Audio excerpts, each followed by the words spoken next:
Hello and welcome back to the Quiver channel. I'm Jason, your host. Pardon me.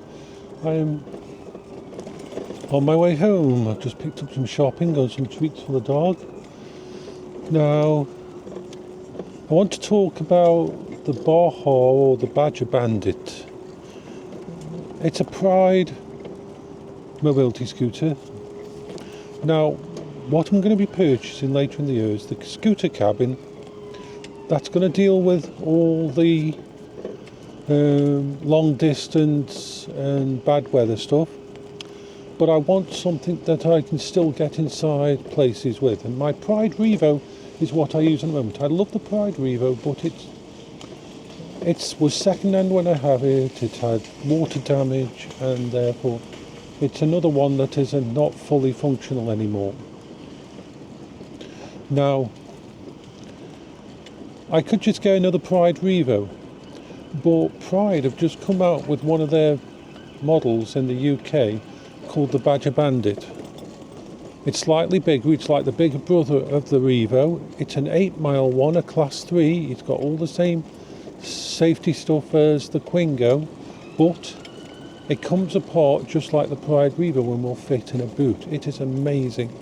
It's got a range of about 20 odd miles, which is fine. And that is going to be my secondary vehicle. I'm going to have the scooter coming for long distance, and I'm going to have the Pride Revo for shorter distances or places where I need to manoeuvre more. Like if I want to go to Trentham Gardens and actually go around on a scooter, I'll have to take the Pride Revo. I mean, not the Pride Revo, the Badger Bandit. Now, you may be thinking, why don't I just keep the Quingo? The simple fact is, my front garden is small. It is basically just a small thingy that will just be able to fit the scooter cabin. I will not be able to fit 2 scooters out there. The scooter cabin is about 195 centimetres. The Quingo is about 190 centimetres with the canopy on. That makes it to about, that's 4 metres worth of space that I don't have. I only have 3.5 metres maximum. So, keeping the Quingo and having the scooter cabin is not a realistic way of doing it. And I was just going to keep the Revo 2.0 or buy a new Revo. But after looking at what's out there and looking what's available in the Pride Baja Bandit or Badger Bandit is like the perfect intermediary. It's small enough to go inside shops and to visit places with restrictions, but it's powerful enough to go 8 miles an hour and go on the roads. I can buy a scooter pack canopy that will fit it, so I can cover myself for if the weather's bad or there's a chance it's going to be bad. So that I will have the 2 scooters. I will have the scooter cabin for main journeys and long distance and going out in the rain and having fun out there. And I will have the Badger, which will be kept in my house, taken apart just like the Pride Revo is, out of the way, and it takes about 5 minutes to put it together and go out on it if I have to go to anywhere important. So that is the plan. Now, the reason I trust the Pride stuff is Pride do some really nice scooters. A lot of their scooters, unfortunately, are American only or European only. They aren't certified for the UK.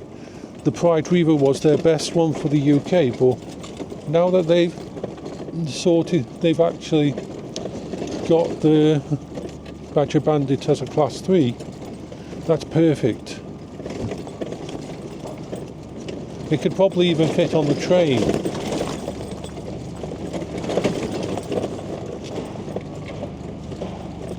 So that's going to be my future. But none of this, as I've said, none of this takes away from the Quingo as being an amazing scooter and something I would suggest to everyone. And if someone wants a smaller one, the Pride Revo is perfect. It's a very good price, £1,500 new. But I go places that most people don't, as you've seen. I push my scooter quite hard.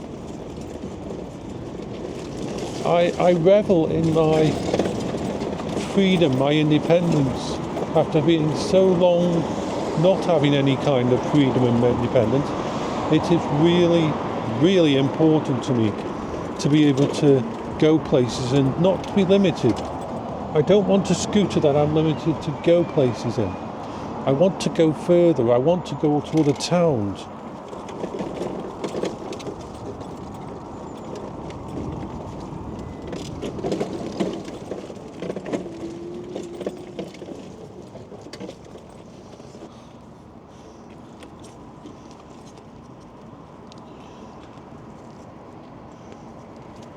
I want to be free.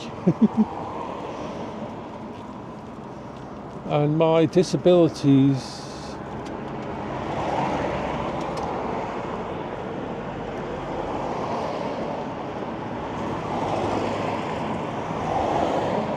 I can probably go across here. Screw it, I'll go across.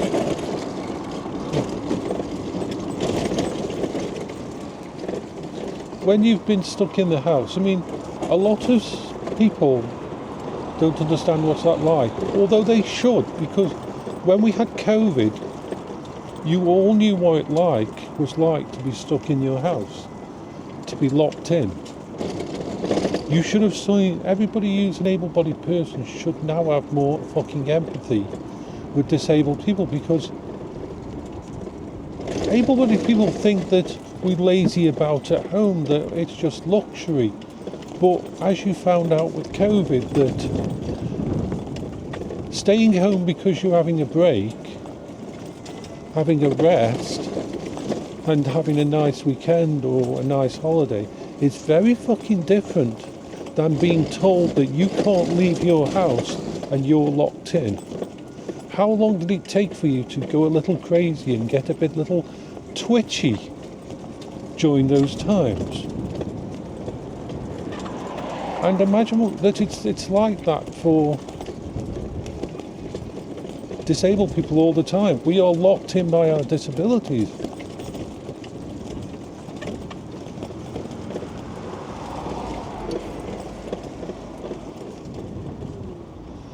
This car go past, and then I'll go.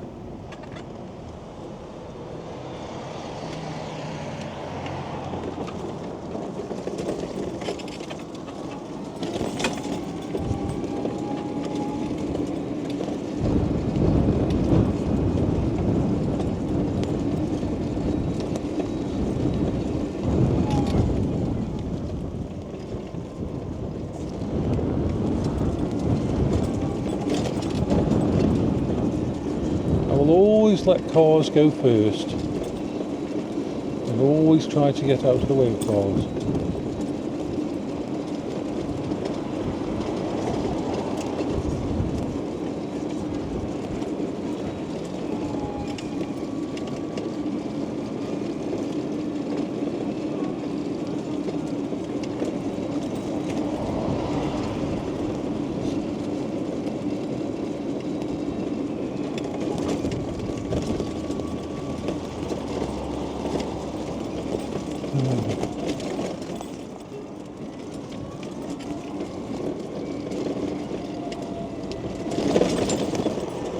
You've got to remember, for about 3 years I left my house probably 5 times a year maximum, and those were only for journeys that I had to make to the hospital for a CAT scan or something else that I couldn't do over the phone.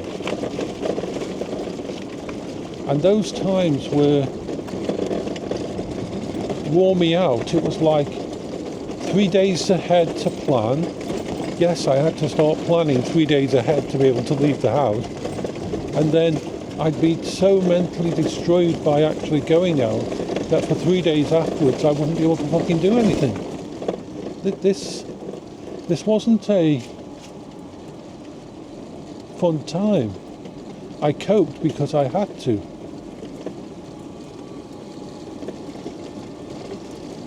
So the freedom to be able to leave the house when I want to, for reasons that are other than just having to go places, you know. Oh, I want to go out and fetch a bag of green beans or something. I can do that now. Before, when I did my shopping, it was, okay, I can do 2 shops or 1 shop a month. I can budget for it. I'll do it online, and if they don't send any items, then I'm screwed. I'll just have to deal with it till next month because I only have enough money to do that. Now, if I need something, I have the freedom of just getting on my mobility scooter and leaving the house. It has expanded my freedom massively.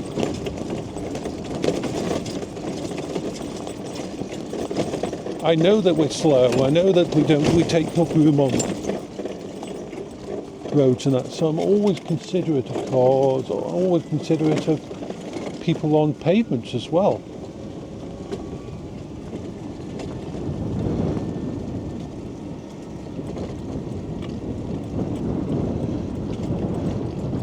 I'm so looking forward to having the new scooter and the Badger Bandit.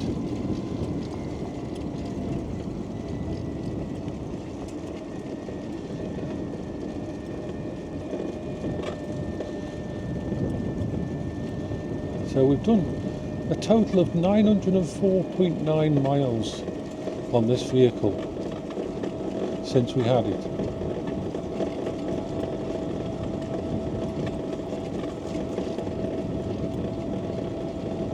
Which is amazing.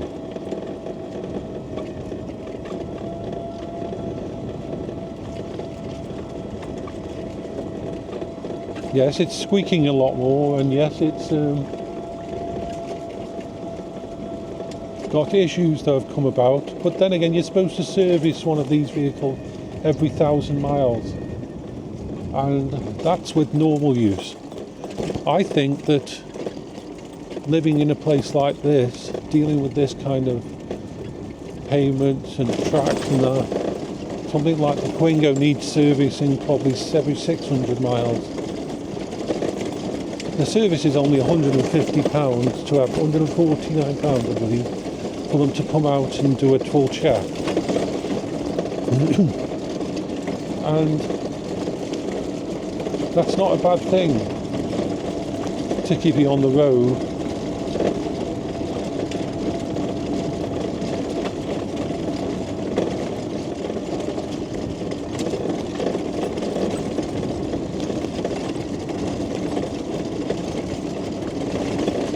It's been vibrating so much that I've lost one of my covers. What do I mean by that? Well, the throttle has a plastic cover over each side, so you can hold on to the plastic cover instead of the metal. Well, it looks like one side has vibrated completely off yesterday. I lost it yesterday. I have no idea where it is. It will have just vibrated off during going out because of what I have to deal with. So yeah, I'd say about 600 miles to have its service on this vehicle. But think about that. I have travelled 900 fucking miles on this. 900 miles. On an average of about 5 miles per journey.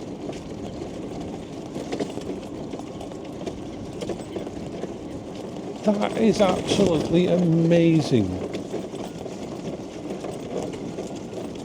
It has changed my life.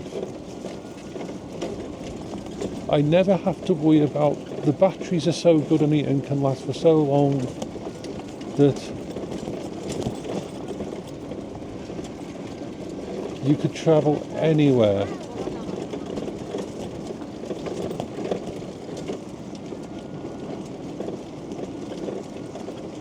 I have no range anxiety on this vehicle at all. Most of the time I don't even keep an eye on the range. anymore, because I know by the time it gets home with all the stopping and starting, a lot of the batteries are being regenerated.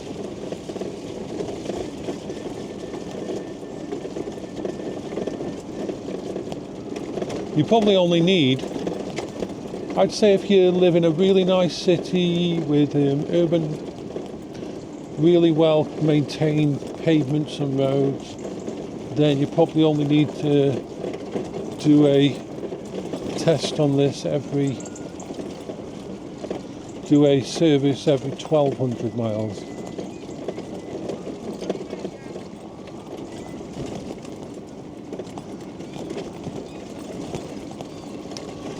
I mean, I'm lucky because I lift this up on its back end in my garden and do the main. I make sure all the nuts and bolts are tight and not loosening and falling off. I do that myself. So I every month it's in my to-do list on my Habitica to basically go out, lift it up, check the tyre pressure, re-inflate the tyres,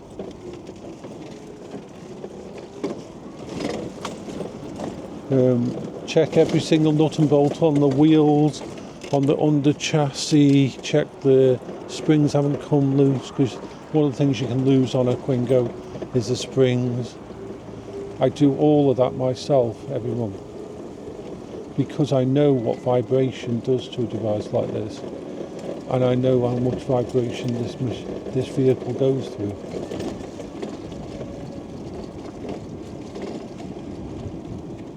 So we're coming up to the place where I'll stop. So once again, I will always say that there is certain mobility scooters. The Kymco Maxa ER is a good one. Kymco Maxa is a good one. Not as easy to turn, not as good at a turning circle as this. The TGA S4 Breeze, also a good model. The Pride Revo is a good model. The Pride, the Baja Bandit is a good model. And I'm hoping the scooter is too. I think it is, from all my research of scooter cabins, because the base frame is a scooter cabin, and basically this small company takes one of those and improves it, better batteries, more luxury items, and you get something called the Executive Edition, which has 60 plus miles range, and it's got 150 amp batteries instead of 100 amp batteries. Anyway, I will say bye for now.